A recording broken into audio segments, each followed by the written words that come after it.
بسم اللہ الرحمن الرحیم۔ ہر بیماری کے علاج قرآن مجید سے۔ کس طرح قرآن مجید سے میرے بھائیوں؟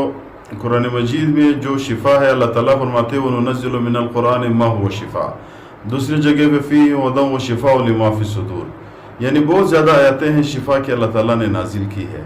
تو قرآن مجید سے جو بھی بیماری ہے ہم ایک صورت بتاتے ہیں، اس صورت کو اسی طریقے پہ پڑھے تو جو بھی بیماری اللہ تعالیٰ شفا دے گا۔ کون سے طریقے پہ؟ طریقہ بتانے سے پہلے آپ لوگوں سے گزارش ہے کہ چینل کو سبسکرائب کریں تاکہ ہمارے حوصلہ افزائی ہو جائے۔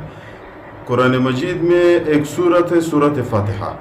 سورۃ فاتحہ میرے بھائیوں ہر بیماری کی علاج ہے۔ جو بھی بیماری اللہ تعالیٰ نے اس میں شفا رکھی ہوئی ہے، 7 دفعہ پہلے درود شریف پڑھے، پھر 7 دفعہ سورۃ فاتحہ پڑھ لے، پھر آخر میں درود شریف پڑھ لے، پانی پہ چپ کرے، مریض پہ چپ کرے، اللہ تعالیٰ شفا دے گا۔ کیوں؟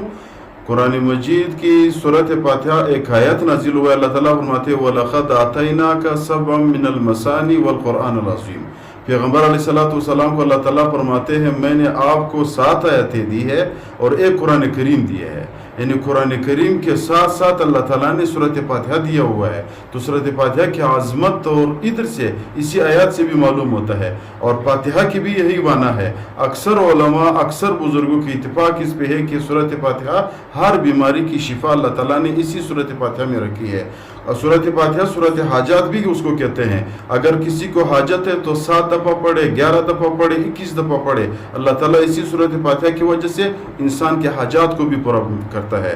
اسی سورۃ فاتحہ کی وجہ سے میرے بھائیوں انسان کو کسی مشکل میں پھنسا ہوا ہے، اللہ تعالیٰ سورۃ فاتحہ 7 دفعہ پڑھنے سے اسی مشکل کی طرف، اسی جو مشکل ہے اس کو نیت کر کے مشکل کے لیے پڑھے، اللہ تعالیٰ اسی مشکل کو بھی آسان کرے گا سورۃ فاتحہ کے ذریعے انشاءاللہ۔